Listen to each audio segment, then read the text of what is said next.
Olá, povo de Deus, sexta-feira, 28 de outubro de 2022, São Simão e São Judas Tadeu, 30ª semana do tempo comum. A nossa reflexão de hoje é a partir de Efésios 2, 19, 22 e Lucas 6, 12, 19. Irmãos, já não sois mais estrangeiros nem migrantes, mas concidadãos dos santos. Sois da família de Deus. Vós fostes integrados no edifício que tem como fundamento os apóstolos e os profetas, e o próprio Jesus como pedra principal. É nele que toda a construção se ajusta e se eleva para formar um templo santo no Senhor. E vós também sois integrados nesta construção para vos tornardes morada de Deus pelo Espírito. O autor da carta aos Efésios entende a igreja como um edifício bem formado, tendo Cristo como pedra principal.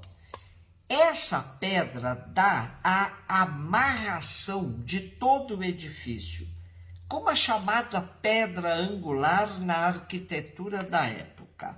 Sem essa pedra, o edifício não se sustém. Apóstolos e profetas fazem a função de fundamento de todo o edifício. Nesta perspectiva, as comunidades formadas por cristãos de segunda geração ou mais são chamadas a respeitar aqueles que conviveram com o Cristo e beberam da própria fonte. Aqui aparece uma verdadeira articulação entre o ministério de Cristo e aquele que constitui a igreja.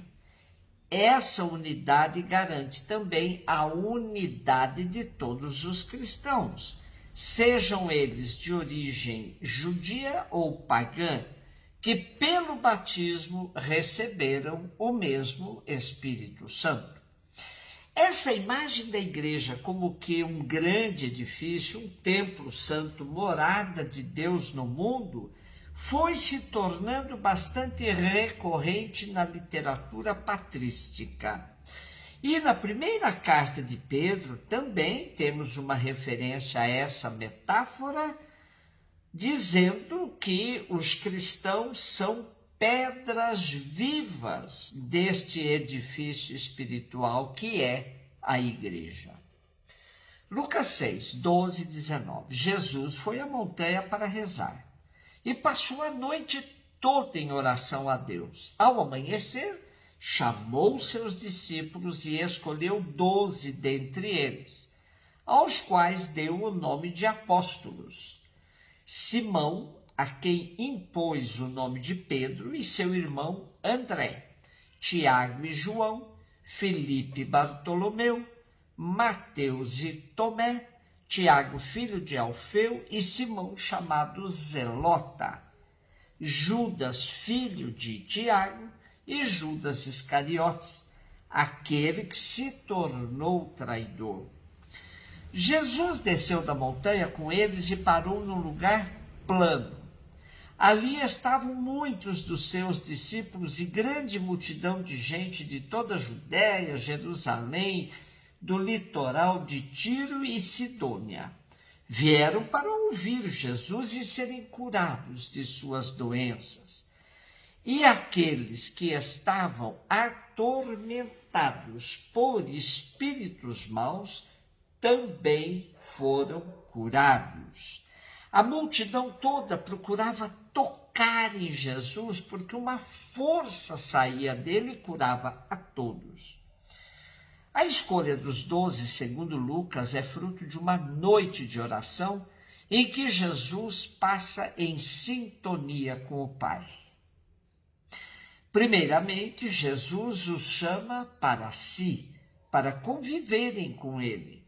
Só depois os enviará em missão, embora já na chamada os chame de apóstolos, isto é, enviados.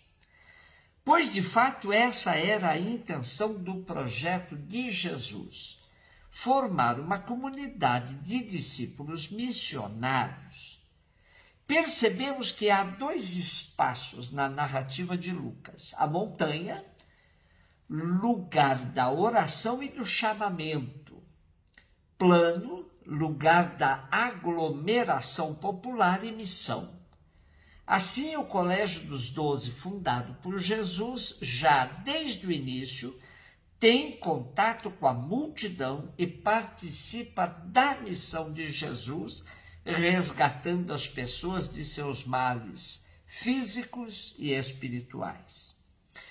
A relação dos nomes dos 12 apóstolos aparece em 3 listas registradas: no Evangelho de Mateus, capítulo 10, de 2 a 4, no Evangelho de Marcos, capítulo 3, de 16 a 19, e no Evangelho de Lucas 6, de 13 a 16.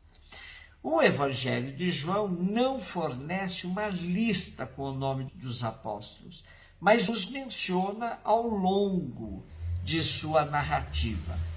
Alguns são identificados com 2 nomes, como Bartolomeu, identificado também como Natanael; Mateus, que também aparece com o nome de Levi; Judas é chamado por Marcos de Tadeu, enquanto Lucas e João o chamam de Lucas. João, por exemplo, faz questão de distingui-lo do outro Judas, o Iscariotes. Essa duplicidade de nomes fez com que ele ficasse conhecido entre os cristãos como Judas Tadeu. O outro apóstolo celebrado hoje é Simão. Este é identificado como Simão o Zelota. Também é chamado de Simão o Nacionalista ou Cananeu. Essas designações provavelmente indicam que ele havia pertencido aos Zelotes, um grupo que lutava contra o domínio do Império Romano sobre Judá.